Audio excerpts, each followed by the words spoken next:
Todos los libros un libro, un programa de Alberto Sansegundo para Radio Universidad de Salamanca. Reseñas literarias cada miércoles a las 7 de la tarde en el aula 89. Muy buenas tardes y muy bienvenidos a una nueva edición del programa de reseñas literarias de Alberto Sansegundo para Radio Universidad de Salamanca. Todos los libros un libro, cuando estamos prácticamente ya concluyendo este curso radiofónico 2022-2023. Creo que es el penúltimo programa de esta temporada. Muy buenas tardes, Alberto, ¿qué tal estás? ¿Qué tal? Buenas tardes. Sí, muy bien. Y sí, es el penúltimo programa y es interesante también el resaltar que estamos cerrando, la temporada se termina y por lo tanto, bueno, las recomendaciones de estos últimos días quiero dejar pistas suficientes para que, bueno, nuestros oyentes se puedan entretener con más de una lectura. De manera que así es hoy, que traigo 2 libros, pero que luego a lo mejor son 3 y que luego resulta que son 6. En fin, iremos desvelando el enigma, pero en cualquier caso mucha y buena, creo, literatura para quienes nos sigan. Muy bien, pues siempre es una buena idea la lectura y en verano, ¿no? Que se supone que tenemos unas cuantas horas de asueto más, aunque luego al final, bueno, al final todo el mundo anda ocupadísimo, ¿no? Incluso en los meses de verano. Pero bueno, ¿qué nos propones hoy, Alberto? Yo creo que no es literatura española, creo que, bueno, por el título y por los autores, creo que vienen de fuera, ¿no? Así es, ¿no? Sí, sí, son 2 autoras que tienen bastantes puntos en común. Bueno, por supuesto, a mi juicio, la calidad indudable de las obras que voy a recomendar. El hecho también de que encajen, y eso es muy subjetivo, en mis particulares filias como lector, como luego veremos. Y luego, bueno, son 2 mujeres, las 2 fallecidas ya. Por un lado, la alemana Gabrielle Tergit, que murió hace más de 40 años, y la otra, Sybil Bedford, en 2006. En ambos casos, ahora presentaré los libros, se trata de sagas familiares, una más explícita, más evidente, monumental realmente, son muchas páginas, la otra un poco más concentrada y más parcial, por razones que luego explicaré. Son también, en ambos casos, 2 obras claramente autobiográficas, y luego las autoras coinciden también en el origen judío, en la oposición en su época al totalitarismo hitleriano, la huida de Alemania en los años 30, precisamente por la amenaza nazi. Eso así como, digamos, puntos en común de 2 trayectorias que son, bueno, en mi caso, el que las traiga hoy es absoluta casualidad. Han coincidido en mí en las lecturas de una manera azarosa, como luego también comentaré un poco más adelante. El primero de los libros es Los Effinger. Está en una editorial que, bueno, muy conocida y que ya ha aparecido, una de mis favoritas, ha aparecido en todos los libros, un libro muchas veces, Libros del Asteroide, como se ve, para quienes sigan. Voluminoso libro. Son 900 páginas, por lo tanto, bien apretadas además, de texto concentrado, de manera que aquí tenemos la garantizada lectura para unos cuantos días del verano, ¿no?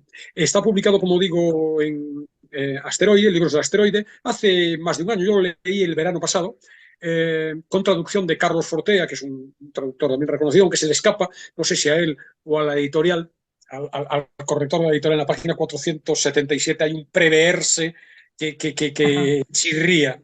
Pero bueno, Los Effinger es, al parecer, la novela más importante de su autora, que la publicó por primera vez en 1951, con una trayectoria también editorial un poco rara, ¿no? Porque en su momento, al parecer, pasó desapercibida, incluso en su país, pero se recuperó muy recientemente. En Alemania se ha vuelto a recuperar en el año 2019. Y a partir de ahí, el éxito extraordinario en Alemania del libro llevó a que, bueno, se tradujera, se publicara en todo el mundo y está siendo un éxito de ventas en, no sé qué edición lleva España, en España ya, pero lleva varias ediciones, lo cual llama la atención en un libro además también, como digo, tan voluminoso. Háblanos un poco, si te parece, de la autora, Gabrielle de Sí, Tergit, que falleció, me has comentado, hace más de 40 años. sí, murió en el año 82 en Londres. Había nacido en Berlín en 1894, por lo tanto, caballo de ambos siglos, y eso está en su novela. Es un personaje singular, periodista y escritora muy reconocida durante la República de Weimar, judía, de clase alta.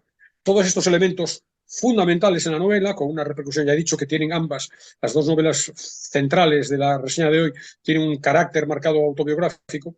Estudió historia y sociología en diferentes universidades alemanas, se doctoró en filosofía, con una trayectoria profesional y personal muy vinculada al compromiso contra las injusticias, contra el fascismo, que primero larvado, pero luego ya de manera ostensible, se adueñó en aquellos años de la sociedad alemana. En el año 33, con bueno, la amenaza muy patente alemana, amenaza nazi, tuvo que huir primero a Praga, luego a Tel Aviv y acabó recalando en Londres, que también está presente en la ciudad inglesa, en los Effinger. Allí continuó con su labor literaria y esa tarea de denuncia y de combate frente a los totalitarismos. Antes de entrar en los Effinger, quiero aprovechar, por eso digo que la oferta de hoy es múltiple, para presentar otro libro de ella, no sé cómo se pronuncia realmente, Kaschieber, Conquista Berlín, publicado en España por la editorial Minúscula, en traducción de Cristina García Orlich, que también es otro tono ya, más tirando a la comedia, podríamos decir, pero muy interesante también. Fíjate, voy a contarlo muy brevemente. Está en la editorial Minúscula, como digo, una edición muy bonita. Minúscula es una editorial que hace honor a su nombre. Normalmente aquí hay una excepción, porque aquí estamos hablando de más de 300 páginas, 350 páginas. Libros pequeños, normalmente, en ediciones muy cuidadas. Yo no sé si he traído aquí alguna vez algún libro, creo que sí, algún libro de la editorial, ¿no? Comento brevemente por si alguien, antes de entrar en el análisis de los Effinger, le interesa este libro, que está bien, es curioso, se lee muy rápidamente, además, porque bueno, tiene un tono humorístico que lo hace mucho diálogo, lo hace ligero, digamos, ¿no? Fíjate, el desencadenante del libro es un artículo de prensa que casi por azar, porque los periodistas tienen que rellenar un hueco en una edición tardía del periódico, informa de una actuación de un cantante sin especial repercusión, este Kaschieber del título, ¿no? Entonces, a partir de ahí se desencadena una sucesión vertiginosa realmente de episodios, de situaciones, todo narrado con diálogos muy chispeantes, como decía, en los que sucesos, episodios, como digo, en los que estamos hablando del Berlín de 1929, con la Primera Guerra Mundial relativamente cercana. Las fuerzas vivas de ese Berlín, constructores, financieros, arquitectos, inmobiliarios, periodistas, aristócratas, pero también actores, directores, músicos, políticos, bueno, hacen crecer la carrera de este cantante anodino, lo encumbran, lo lanzan al estrellato para aprovecharse de ese fenómeno. Entonces, bueno, la acción se va desarrollando una serie de negocios sucios, de corruptelas, de chantajes, de sobornos, de fraudes, de cohechos, ¿no? Donde cada uno de estos, es una novela coral, como lo es también los Effinger, cada uno de estos personajes, guiados todos por un afán de lucro realmente febril, ¿no? Bueno, como digo, lo hacen crecer para, como puede imaginar, si no, y no destripo nada, a dejarlo caer en el momento de la verdad. Entonces intentan enriquecerse a través de negocios, venden productos Kaschieber, ¿no? Venden muñecas, cigarros, libros, discos, intentan convencer a la gente de la necesidad, lo ponen en primer plano para que todo el mundo los enriquezca a través de estas ventas, ¿no? Esta anécdota de fondo, bueno, sirve para contarnos una época muy importante, una época de convulsiones económicas, estamos en el crack del 29, con las repercusiones también en Alemania, claro, y políticas. Las políticas son, digamos, la peligrosa incubación del huevo de la serpiente, ¿no? Como se ha denominado a estos años en los que bueno, el nazismo, de una manera muy larvada de entrada, pero bueno, empezaba a prosperar, ¿no? Entonces tenemos los años 20 y 30 del siglo pasado, con el espacio entre las dos guerras mundiales, contado de una manera ligera, podríamos decir, pero bueno, un fresco, a mi juicio, también muy interesante, formidable, de un momento crucial de la historia de Alemania y también claro, por extensión de Europa y hasta diríamos del mundo entero. Una época ligera, la Belle Époque, ¿no? También. Claro, la Belle Époque, pero claro, en el caso concreto de la Alemania, con la guerra, perdedores de la guerra, con toda la ruina, y eso va a estar también en los Effinger, como veremos ahora, ¿no? Porque la etapa es la misma. Es verdad que sin estas connotaciones de comedia ligera y algo vodevilesca que tiene el otro libro, aquí la cosa es algo más seria. El subtítulo de los Effinger, o Effinger, no sé cómo es la pronunciación, es muy revelador, ¿no? Una saga berlinesa. Entonces, efectivamente, tenemos las historias de dos familias en 7 décadas, desde 1878 hasta 1948. 70 años, no cualesquiera. Ahí tenemos por medio, claro, las dos guerras mundiales y tenemos también, bueno, pues el periodo convulso de entreguerras. Son dos familias, los Goldsmith y los Effinger, vinculadas por un par de matrimonios, muy pronto. Y a partir de las historias de esas dos familias, que ya interesa el libro en ese sentido, porque hay un elenco, una amplia panoplia de personajes con sus vidas, con sus circunstancias, con sus peripecias personales, eso ya es interesante, se nos cuenta a partir de ellas la evolución de la sociedad alemana de esos 70 años, y por tanto por el libro, y iba a decir como telón de fondo también, pero yo creo que es algo más que un escenario y una presencia un poco más intensa, ¿no? Los grandes acontecimientos de Europa, de Alemania, de Europa y del mundo entero. Son 151 capítulos muy breves, estamos hablando de 900 páginas, por lo tanto estamos hablando de capítulos de 5 o 6 páginas, que separan al modo de, diríamos, instantáneas o fogonazos sobre momentos decisivos, relevantes. Tampoco tiene una vida 151 momentos decisivos, pero momentos relevantes de las vidas de los protagonistas, todo esto imbricado, toda esta narración, siempre en el acontecer de la vida, diríamos, externa, que es, bueno, el desarrollo industrial de finales del 19, los avances tecnológicos de la época, las sucesivas crisis financieras, los cambios socioeconómicos, el desastre absoluto de la Gran Guerra, la ruina, las quiebras posteriores, con luego eso decíamos del terreno de la entreguerras, de la especulación y del fraude y la corrupción. Luego también el germen del nazismo, ejemplos ligeros pero significativos de la incipiente persecución de los judíos, hasta llegar ya al final al auge y el delirio absoluto del nacionalsocialismo, con la Segunda Guerra Mundial, los campos de concentración y de exterminio y el Holocausto, que es la parte final y solo se menciona, cierra en 1948. Está presente, evidentemente, pero no es el núcleo central del libro. Un libro que, pese a la extensión, o quizá por ella, a mí los libros extensos, hemos hablado de esto algunas veces, ¿no? Tú también te reconoces, me parece. Bueno, para llevarlo a la playa no es, Alberto. Bueno, es pesado, en tanto que si estás en la playa echado, pues te va a hacer marca en la barriga, ¿no? Pero pesado me refiero voluminoso y por tanto pesa, ¿no? Pero bueno, sí se puede leer, porque son capítulos muy breves, como digo, ¿no? Es verdad que hay que leerlo con continuidad, porque si no te pierdes. Es el típico, son dos árboles genealógicos que se nos cuentan al principio, muy frondosos, y por tanto, si no tienes una cierta continuidad, te vas a descolocar. Pues si dejas a perder, claro. Días, claro, dejas pasar 10 días y ya no sabes si este estaba casado con aquel o vivía en Londres o vivía en Berlín, ¿no? Pero bueno, entonces hay muchos elementos, aparte del solo hecho de que estos que son sagas familiares cuentan, por lo tanto, las vidas de generaciones, a mí me parecen muy atractivos en sí mismos, ¿no? Pero luego tienes ese carácter fragmentario, que son como estampas que el talento de Tergit nos hace mostrar las vidas, ¿no?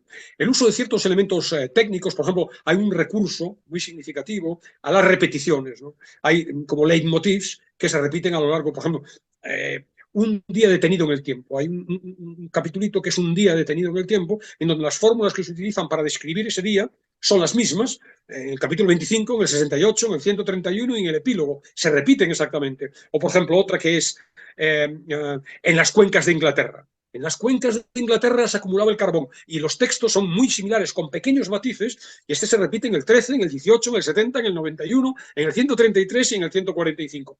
Estos recursos, bueno, son evidentemente voluntarios por parte de la autora, y yo creo que también captan de algún modo, agilizan la lectura, ¿no? Por supuesto, el carácter coral, el juego de que haya muchas voces con muchas perspectivas diferentes. No es solamente un narrador omnisciente que los ve a todos, sino que tenemos las perspectivas de diferentes personajes, ¿no? El que haya, como digo, muchos hilos que se abren a infinidad de situaciones, ¿no? Los árboles genealógicos que aparecen muy copiosos, ¿no? La narración muy ágil, muy vivaz, muy amena, por lo tanto sí que es de playa, ¿eh? Las elipsis en el sentido de que no hay continuidad entre los 151 capítulos. Hay huecos, hay espacios entre ellos, pero están muy bien trabajados porque te permiten continuar la narración digamos, imaginando, creando, recreando el lector lo que no está escrito, ¿no? Me parece que es un libro que tiene estas connotaciones de que otras veces no me gustan demasiado los adjetivos en este sentido, ¿no? Estos adjetivos, pero bueno, de magnético, adictivo, adjetivos a los que pese a no gustarme he recurrido otras veces, ¿no? Y bueno, como decía, son dos, es imposible resumir, ¿no? Pero bueno, son dos familias, en principio son dos hermanos, Karl y Paul Effinger, que son hijos de un relojero judío muy, muy modesto de Baviera, y llegan a Berlín para abrirse camino en la vida. Entonces, bueno, son muy esforzados, inteligentes, muy voluntariosos y acaban prosperando, acaban metiéndose en el negocio estamos a finales del 19, un negocio industrial, en concreto en la fabricación de automóviles. Y bueno, poco a poco van creciendo, crean la empresa Automóviles Effinger y acaban casándose con dos hermanas también, Clara y Annette Opner, que son herederas de los Goldsmith, que es una familia de importantes banqueros de Berlín. Claro, ese matrimonio, ese doble matrimonio, acrecienta las fortunas, ya conseguidas, diríamos, naturalmente por ellos, los deja en situación económica muy desahogada y además los coloca, así, los ubica en la sociedad de la época. Y el libro nos cuenta 4 generaciones de estas dos familias, que en realidad acaba siendo ya luego solamente una, porque, bueno, son dos, realmente hay hermanos que no se casan entre ellos, ¿no? Pero al menos los dos matrimonios centrales sí, ¿no? Y entonces moviéndose en planos distintos, la esfera íntima, la familiar, la personal de cada uno de los miembros de estas familias, con un muy destacado protagonismo de las mujeres, y luego a la vez ese escenario social que es convulso, que es conflictivo, y te puedes imaginar, para familias judías, pues tristemente trágico, familias judías además enriquecidas, vamos a ver todo el proceso de la, diríamos, descomposición económica de aquellas riquezas. Tenemos una muy amplia panorámica de esos años, desde planos, como te digo, muy diferentes, tanto la vida cotidiana, que está resaltado de una manera muy, bueno, muy verosímil, ¿no? Ropas, los bailes, el mobiliario, aparecen las costumbres, los comportamientos domésticos, vemos a las gentes en sus casas, las ceremonias religiosas, civiles, comidas familiares, las bodas, todas las tradiciones, todo eso está digamos, lo más, diríamos, local, lo más específico, lo más ceñido a un espacio y a un tiempo determinados, está presente, pero está presente también lo universal, las pasiones, las emociones más genéricas en las que cualquier lector de cualquier época se puede identificar, ¿no? El amor, los celos, la actividad, las ambiciones, los sueños, la hipocresía, los enfrentamientos entre parientes también, las enemistades, los engaños. Los cuñados. ¿Eh? Los cuñados. Cuñados, exactamente, ¿no? Entonces, bueno, eso es un segundo plano, es decir, insisto, la vida cotidiana, luego los sentimientos y emociones y las pasiones más universales, y luego toda esta idea de la realidad externa con las reivindicaciones femeninas, las transformaciones sociales, el papel de los intelectuales. Hay mucha presencia, muchas referencias en el ámbito en el que se mueven los protagonistas a escritores, a dramaturgos, Arthur Schnitzler, Ibsen, toda la efervescencia cultural de Berlín, de la época, los avances del progreso, claro, porque son industriales y banqueros, pero bueno, todo hay un aspecto de fábricas, de presencia del trabajo industrial, de las luchas obreras también, del otro ámbito, la precariedad y la miseria de gran parte de la población, en la que vivía sumida gran parte de la población, primero por la explotación fabril, claro, pero también por como las consecuencias de la Primera Guerra Mundial, ¿no?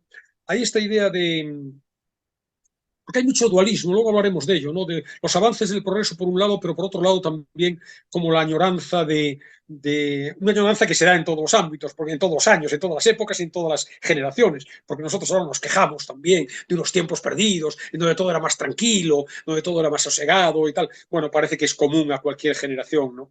Está también presente las amenazas del comunismo, con una mención expresa a, diríamos, las dictatoriales y uniformizadoras miserias en algunos casos. Está, obviamente, todas reflexiones sobre el sionismo y la cuestión de la identidad judía.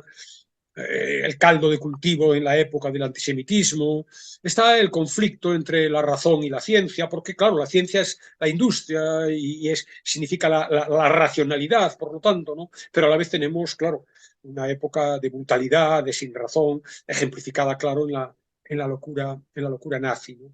Entonces, esta idea dual me parece interesante para resaltar, para cerrar el comentario del libro. Son las trayectorias que se cuentan en paralelo de hay varios dualismos, los dos mundos, el mundo rico y el mundo pobre, los industriales adinerados, pero por otro lado el proletario sufriente, hay un juego permanente entre el bien y el mal, entre los principios éticos y el egoísmo, la codicia, el ansia de poder y de dinero. Está bien muy presente a lo largo de toda la novela el juego entre lo viejo y lo nuevo. Lo nuevo siempre era hostil, dice un personaje, ¿no? Pero por otro lado, otro dice, caminamos hacia un siglo luminoso. Esta idea de, bueno, como decía, la añoranza del pasado, pero también las expectativas de un futuro que puede ser feliz, ¿no? También es muy llamativo y extrapolable a nuestros días, ¿no? El diagnóstico sobre el progresivo entontecimiento de las gentes, seducidas por los cantos de sirena de los embaucadores, de todo tipo, no solo políticos. Una voz bien modulada podía convencer a la gente de lo que quisiera. Y cuánto no vemos en este sentido nosotros también en nuestros días, ¿no? Los eslóganes, ¿no? La eficacia de la publicidad, lo vacío de algunas fórmulas que sin embargo logran arrastrar los populismos en definitiva, ¿no?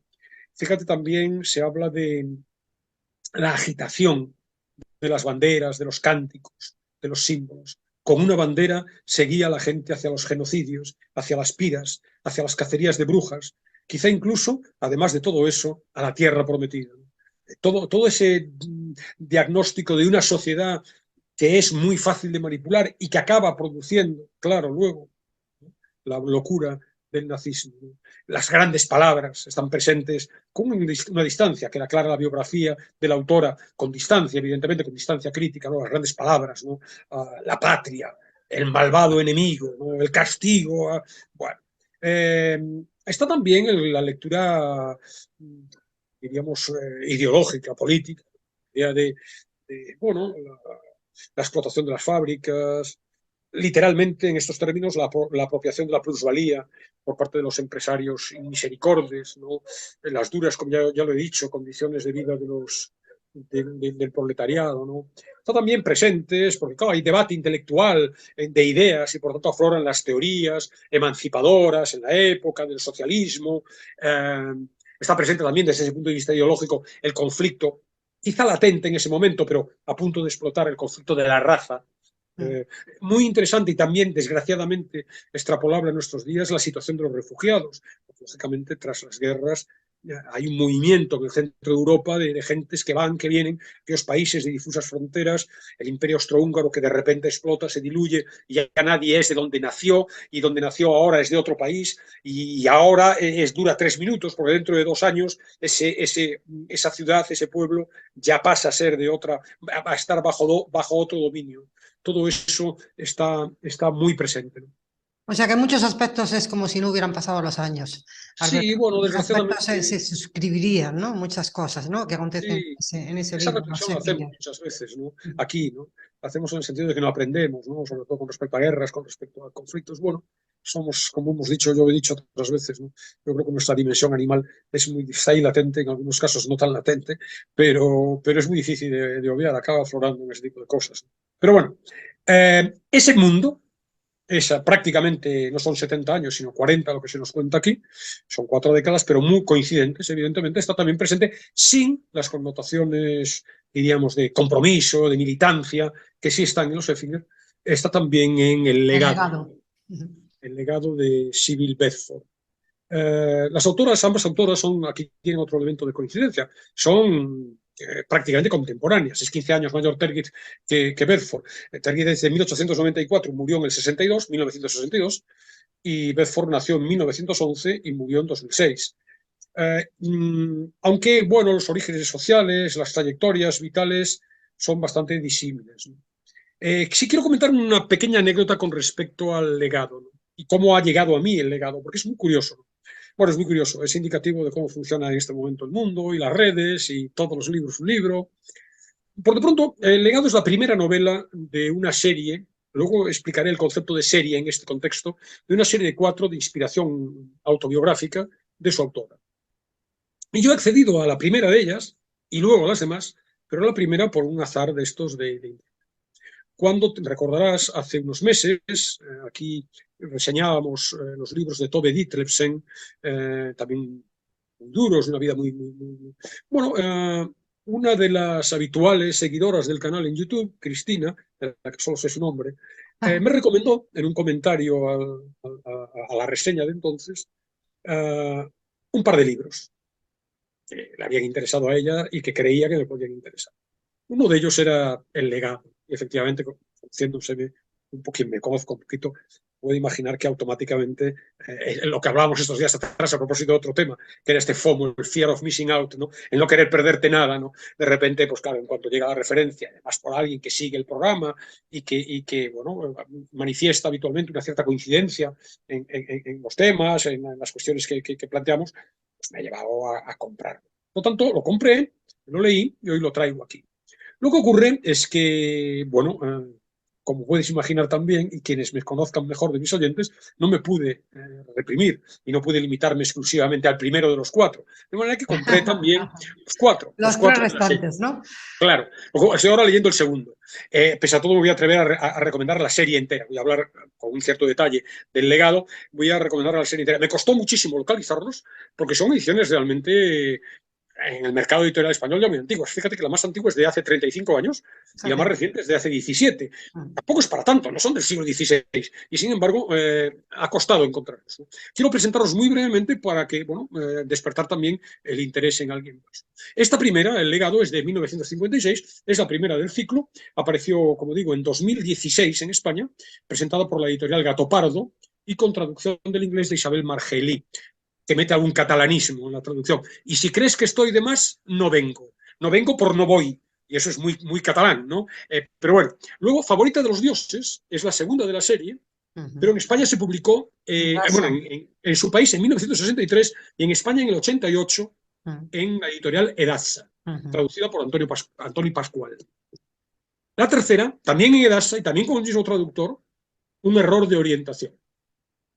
Y por último, es de un año después, es de año 89 en España.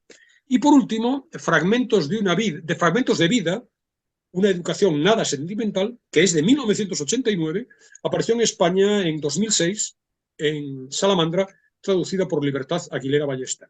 Bueno, como puedes imaginarte, con este trasiego, la trayectoria editorial es absolutamente disparatada. Es decir, primero se publica el segundo en una edición, luego el tercero al año siguiente, parece que no tuvieron demasiado éxito y ahí quedó. Luego aparece el cuarto 20 años después y ahora, en 2006, vemos el primero de la serie.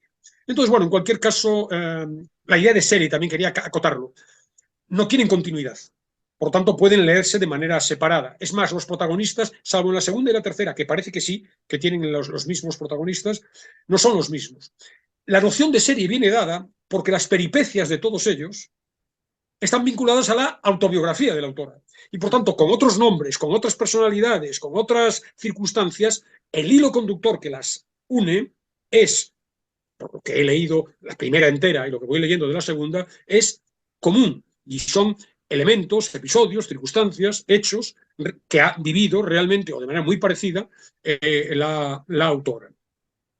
Lo cual, obviamente, me lleva a presentarla también. Quiero hablar un poco, porque la vida de Sybil Bedford no es que dé para 4 novelas, puede dar para Para 80.000 novelas, ¿no? Claro, es una mujer muy interesante, ¿no? Una vida muy agitada, muy brillante, muy intensa, muy cosmopolita. E insisto, todo esto, de un modo u otro, está presente en el legado. Ella había nacido, como dije, en 1911, como Sibylle Aleid Elsa von Schoenebeck, en Charlottenburg, un barrio de Berlín. Sus padres, que tienen un gran parecido con los de la narradora del legado, fueron un aristócrata alemán, varón católico, y luego Elisabeth Berhardt, también una alemana, hija de un hombre de negocio rico, judío, 30 años menor que su marido. Cuando el matrimonio se separa, cuando mujer, Sybil, era una niña. Su madre, Elizabeth Lisa, había huido al extranjero persiguiendo amantes en el extranjero. La niña, Sybil, queda a cargo de su padre, que después de la Primera Guerra Mundial, había perdido su fortuna y, bueno, también no había un tanto agitada y descuidó totalmente la educación de la niña. Fíjate que confiesa en la novela, el prólogo me parece de la novela, que hasta los 8 años no aprendió a escribir y incluso siempre tuvo toda su vida una escritura muy enrevesada, que hacía, incluso ella misma, resultaba difícil de leer. Su padre murió muy pronto, muy joven también, y la madre, que había dejado de lado, la reclamó desde Italia y se instaló con ella, primero en Italia y luego en Sanary-sur-Mer, un pueblito en la Costa Azul francesa.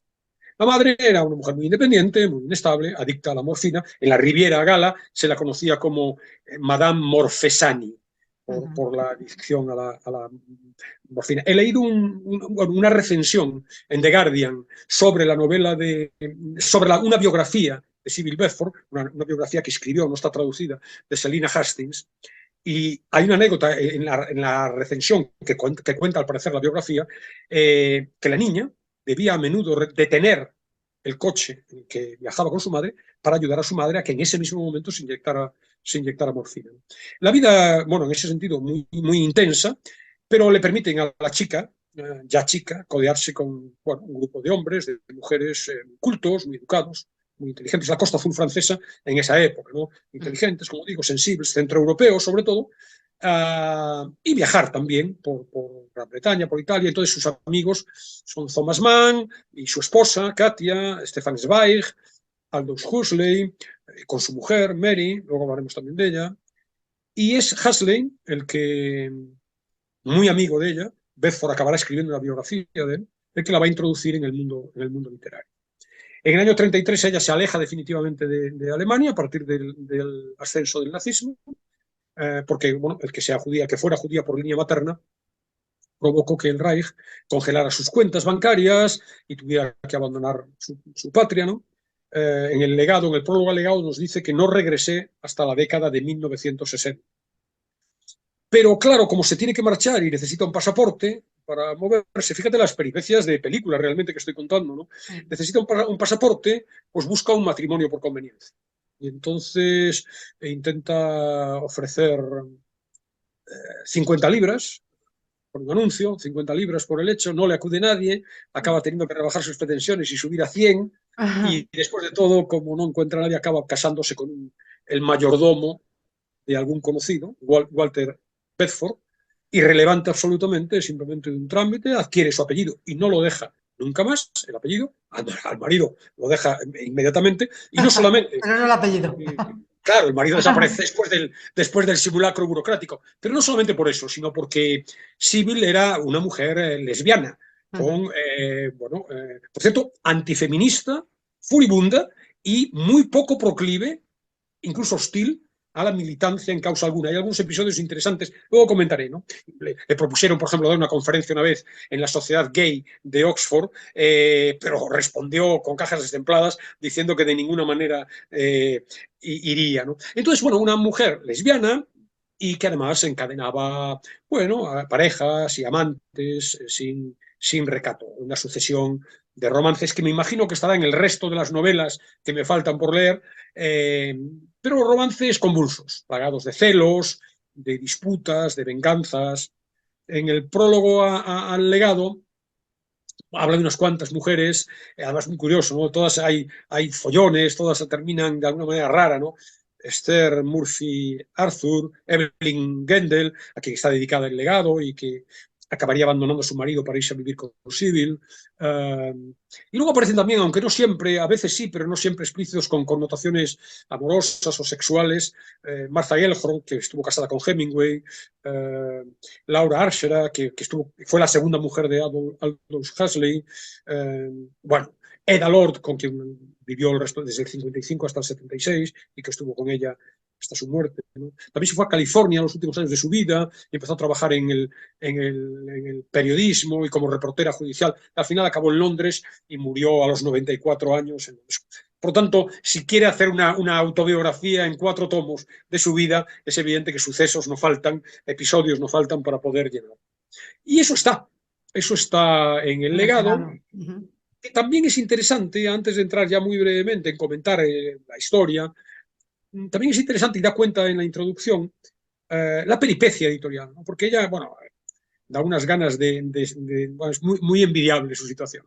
Dice, empecé a escribir esta novela como un deber sagrado durante un caluroso agosto romano en 1952. Entonces ella ya había escrito antes, pero nunca siempre con rechazos editoriales. Entonces estaba instalada confortablemente, y nos lo cuenta con todo lujo de detalles para suscitar la envidia de los lectores, instalada con Evelyn Gendel en un ático en el centro de la capital italiana, y ahí vive 7 años, bueno, una vida, bueno, hedonista, placentera, muy atractiva, el Mediterráneo, bueno, queriendo imitar en su obra, escribir, flujo muy claro de Ivy Compton Barnett, y lo dice expresamente, ¿no? Cuenta, mientras cuidaba mi jardín, que había erigido con mis manos en el erial de un terrado, a base de baldosas, cuerdas y macetas de terracota, y sacos de tierra y estiércol de cabra, o contemplaba la puesta de sol, observando cómo de improviso el cielo se llenaba de vencejos, con la primera copa de vino tinto frío de la Toscana en la mano, o paseando de noche y cruzando sola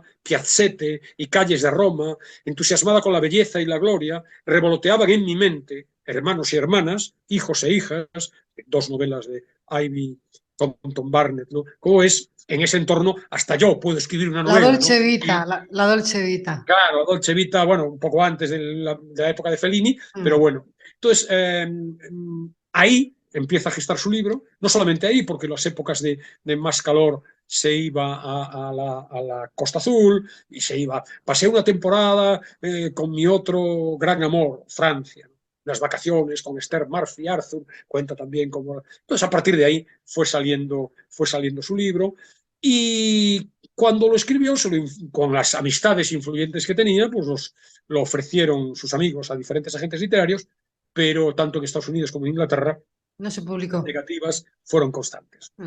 Entonces, bueno, al final acabó publicándose en el año 56, un fiasco absoluto, crítica negativa tras crítica negativa, y por una serie de azares, el libro llegó a Nancy Mitford, que es una mujer muy interesante. Yo presenté aquí hace, pues en 2012, en febrero de 2012, en Todos los libros un libro, algunas novelas de ella, que están muy bien, ¿no?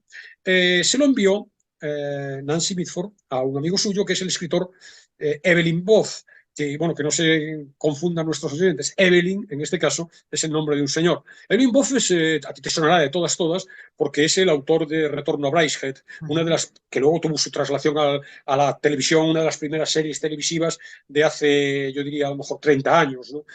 Con un jovencísimo Jeremy Irons como protagonista principal.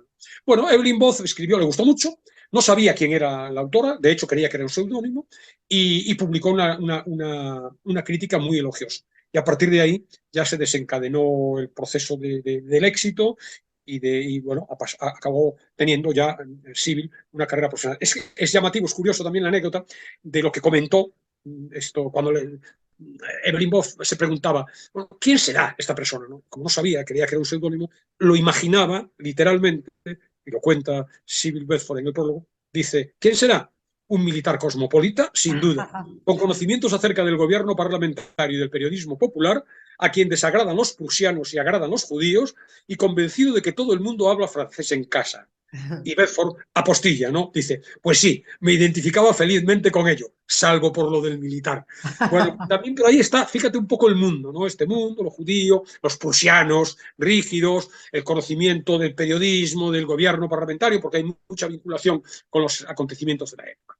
Entonces, ya sin tiempo, el legado lo cuenta una niña, que es hija de Julius Felden y de su segunda esposa, la encantadora y muy inquieta Caroline, en donde vemos el correlato de los padres de la propia autora.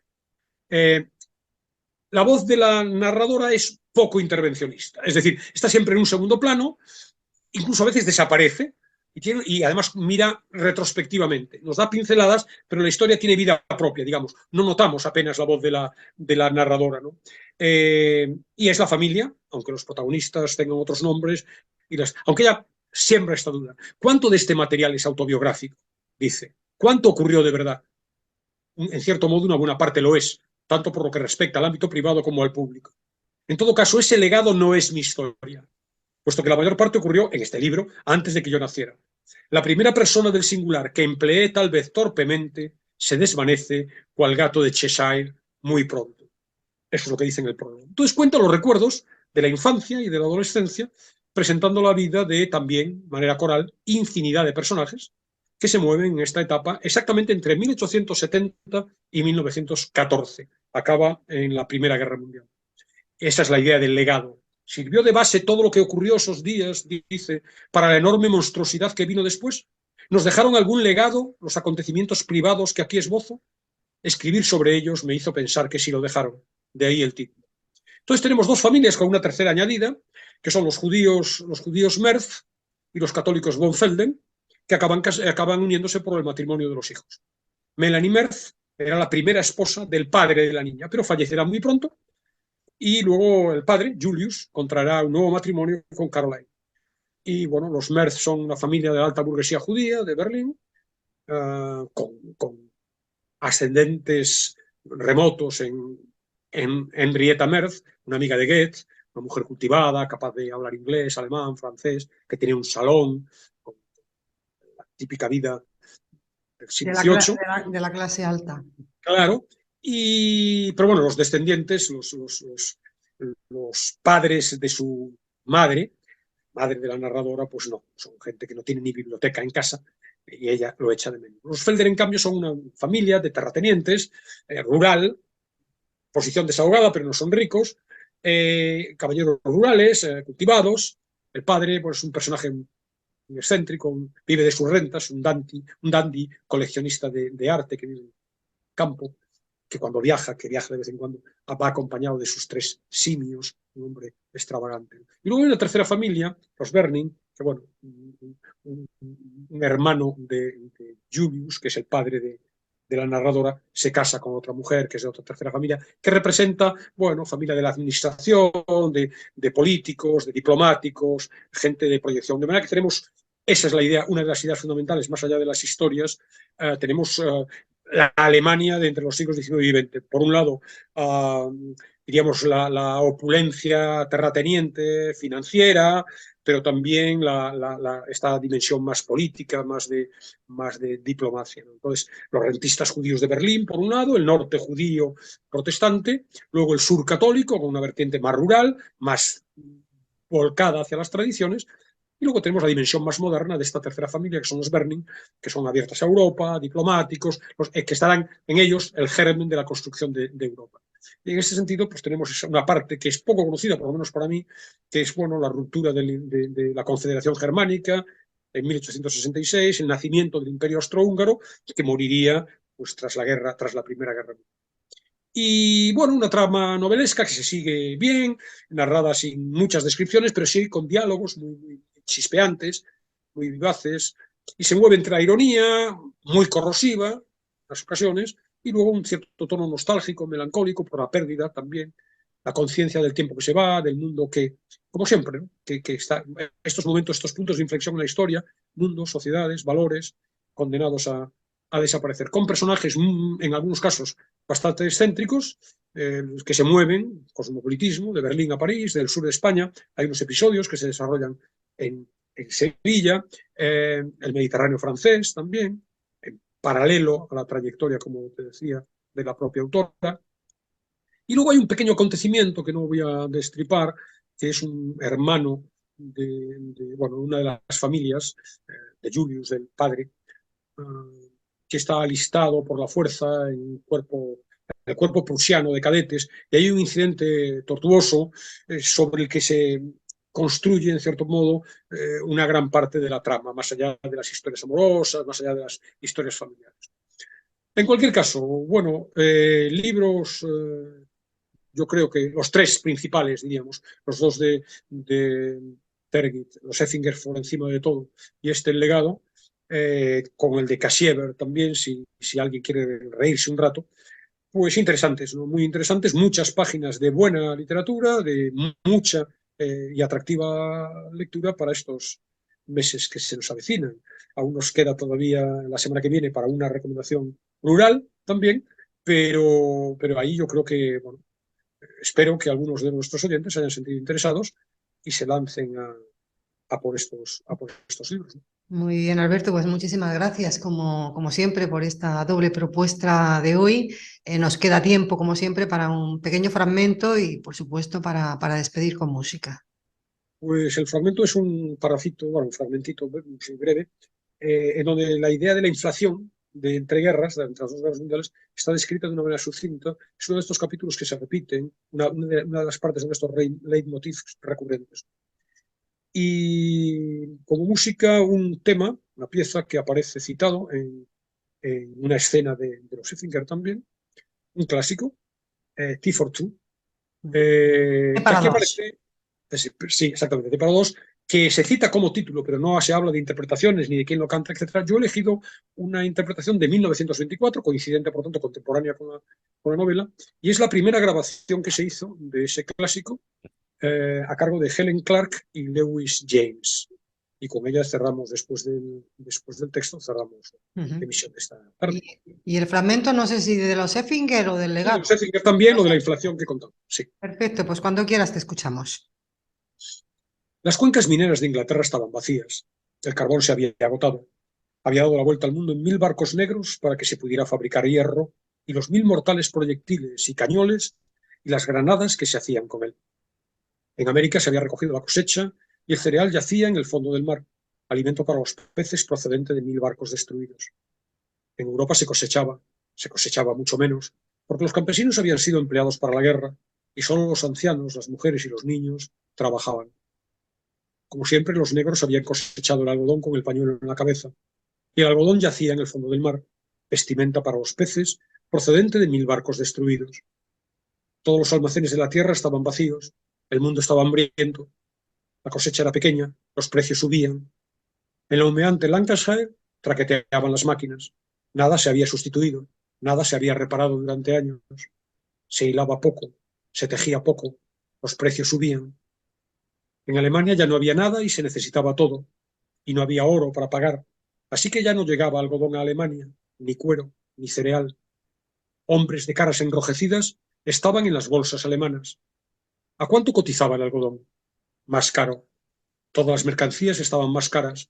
Los comerciantes compraban, aún iban a estar más caras. Y al hombre de cara enrojecida le llamaba por teléfono un rubio pálido y bajito. Tengo 150.000 kilos de algodón a mano, a mi alcance, en efectivo, 28 peniques el kilo. Y el hombre de cara enrojecida compraba el algodón. No preguntaba su calidad, no preguntaba nada, compraba. 2 horas después, el hombre de cara enrojecida llamaba a un moreno alto y gordo. Tengo 150.000 kilos de algodón a mano, a mi alcance, en efectivo, 32 peniques el kilo. Y el moreno alto y gordo compraba el algodón. No preguntaba su calidad, no preguntaba nada, compraba. 2 horas después, el moreno alto y gordo, con un negro cigarro en la comisura de los labios, llamaba por teléfono. Tengo 150.000 kilos de algodón a mano, a mi alcance, en efectivo, 40 peniques el kilo. Y un rubio alto y flaco compraba el algodón. No preguntaba su calidad, no preguntaba nada, compraba. Y él mismo llamaba por teléfono 2 horas después. Tengo 150.000 kilos de algodón a mano, a mi alcance, en efectivo, 4 chelines el kilo. Y todos volvían a gastar en 2 horas el dinero ganado en 2 horas. Iban a los grandes hoteles, cuyo brillo decaía, porque no habían cambiado los dorados, porque no habían cambiado las alfombras, porque no habían cambiado las vajillas. Ya se sentaban y pedían champán, rompían las copas, manchaban, gritaban y rugían. Todos los libros un libro, un programa de Alberto Sansegundo para Radio Universidad de Salamanca. Reseñas literarias cada miércoles a las 7 de la tarde en el aula 89.